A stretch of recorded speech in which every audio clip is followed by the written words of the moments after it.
ஏசாயா தீர்க்கதரிசியின் புஸ்தகம் 60ஆம் அதிகாரம் 20ஆம் வசனத்தை நாம் வாசிக்க கேட்போம்.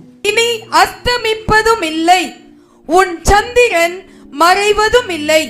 கர்த்தரே உனக்கு நித்திய வெளிச்சமாய் இருப்பார். உன் துக்க நாட்கள் முடிந்து போம்.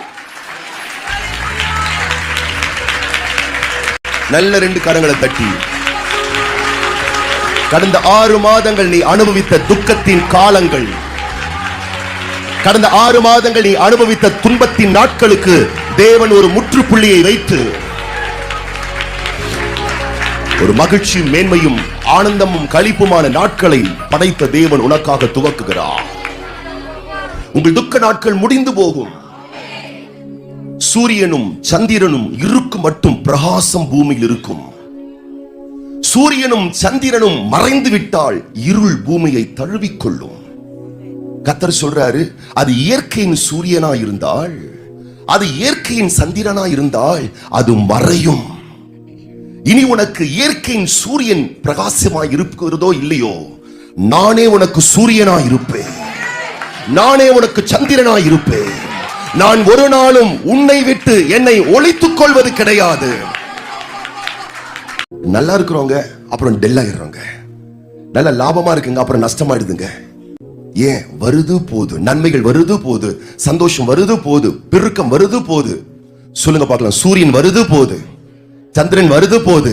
அப்பா சொல்றாரு, இனிமேல் போகாது, ஏன்னா நானே நன்மையின் ஊற்றாய் உனக்கு இருப்பேன்.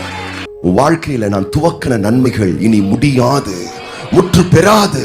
நீ அனுபவித்த துக்கங்களும், நீ பட்ட கஷ்டங்களும், நீ அடைந்த வேதனைகளுக்கும் ஒரு முற்றுப்புள்ளியை நான் ஏற்படுத்தி இந்த 2025ஆம் ஆண்டில் இனி வரக்கூடிய 6 மாதங்கள், நீ கடந்த 6 மாதங்களில் அனுபவித்தீராத, பெற்றிராத, தொட்டு பார்க்காத ஆச்சரியமான ஆசீர்வாதங்களை மொத்தமா நீ கொத்தா எடுத்து அனுபவிக்கக்கூடிய தரமான நாட்களாய் வருகிற 6 மாதம் விசுவாசிக்கிற உங்களுக்கு இருக்க போகிறது, நம்புகிறவர்களுக்கு இருக்க போகிறது.